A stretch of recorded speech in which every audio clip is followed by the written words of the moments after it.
So this is a big story that there was chatter about on social media the other day. Russian cops target gays after court declares LGBTQ movement extremist. Repercussions to, quote, be nothing short of catastrophic. So this is in the New York Post. They say, Russian police have launched a series of raids against gay bars and clubs in Moscow after the country's Supreme Court banned the LGBTQ movement in Russia, calling it extremist.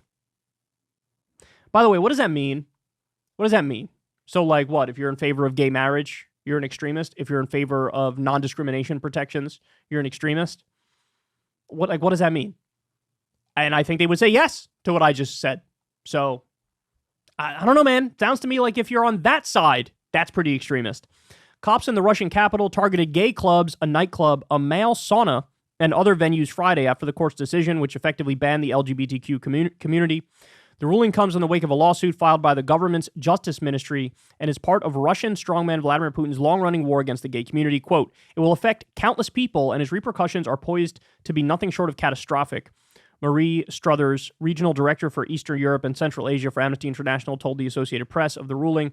The court's decision came after a closed-door session on the case that lasted for hours Thursday, with journalists allowed inside the courtroom only for a reading of the ruling by Judge Oleg Nefedov.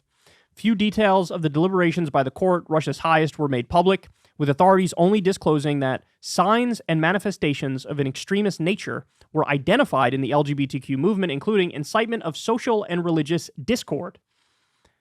What does that mean? Incitement of social and so in other words, religious people get really mad that you exist, therefore we have to ban you? Like, maybe the problem is religious people and their ridiculous feelings on the issue.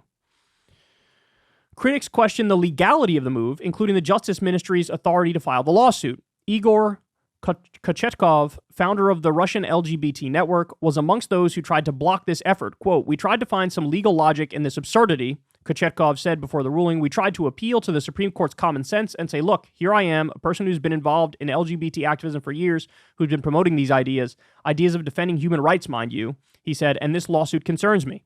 Putin turned up the heat on the gay community after launching his attack on Ukraine last year, calling his effort part of a campaign to clamp down on the degrading influence of the West.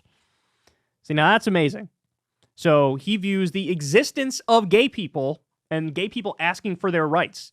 He views that as the degrading influence of the West, as opposed to what it really is, which is a cry for freedom. That's what that is. To have a gay rights movement, that's gay people saying, hey, I'm a human being too. I shouldn't be oppressed because of who I like to sleep with and whom I'm attracted to. But as far back as 2013, the Kremlin passed legislation restricting gay propaganda and banned any public endorsement of non-traditional sexual relations. So in other words, you can't have anything in a TV show or an advertisement or a movie that has gay anything in it. That's viewed as non-traditional sexual relations and gay propaganda. By the way, I love the idea that, like, the implication is that by showing like a gay couple holding hands or whatever, you're incentivizing everybody to become gay. And we don't want the fabric of society to fall apart, so we can't do it. We know. We've heard all these arguments in the U.S. going back decades and decades and decades. Every country's gone through it. Like, oh my God, we're going to wake up tomorrow and 79% of the population is going to be gay and everybody's going to be sucking everybody's dick. And we can't have that. We can't have society will fall apart from all the cum.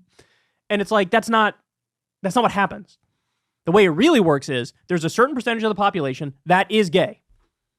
And that's it. And it just stays like, it's relatively stagnant. To the extent the numbers go up, it's just more coming out of the closet. It's not actually, like, you're not convincing people to turn gay. They either are or they aren't, and they come out of the closet and say, yes, I exist, right? And it's always, insofar as I can tell, it's always a minority percentage of the population. It's not like nobody will be interested in heterosexual sex anymore.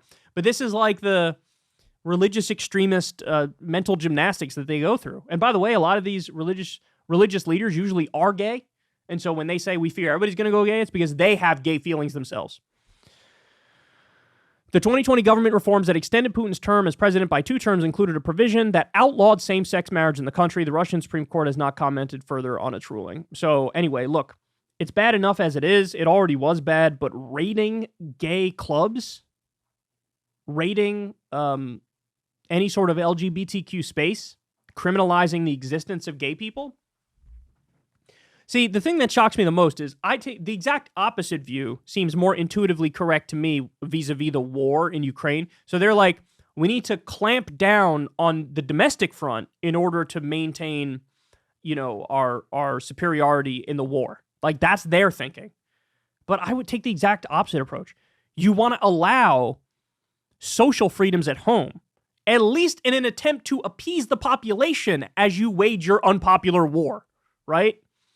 So, but this is something that breeds more resentment and breeds more hatred. Crack down on gay rights at home. And by the way, of course, they did the conscription thing. And it's like, you're only pissing off the population more. And these are people who you're forcing to go fight and die in Ukraine, right? Like, you're asking for resentment when you act like this. You're begging for resentment. And you know what? You're going to get it. But also, even all that aside, in principle, this is horrible and wrong and primitive. Call it what it is. It is primitive. So anyway, there you have it. All right, guys, that's the show. You know the drill. I love all of you, but do me a big favor. Please subscribe to the channel. It helps out massively in the algorithm, and it doesn't cost you anything at all. Trying to continue to grow the community here. And that's all I got for you. Everybody have a great rest of your day, and I will talk to you tomorrow. Hey, y'all, do me a favor and like and subscribe. It helps out big time in the algorithm. Click the bell as well for notifications when videos drop, and watch that video on screen right now. You know you want to.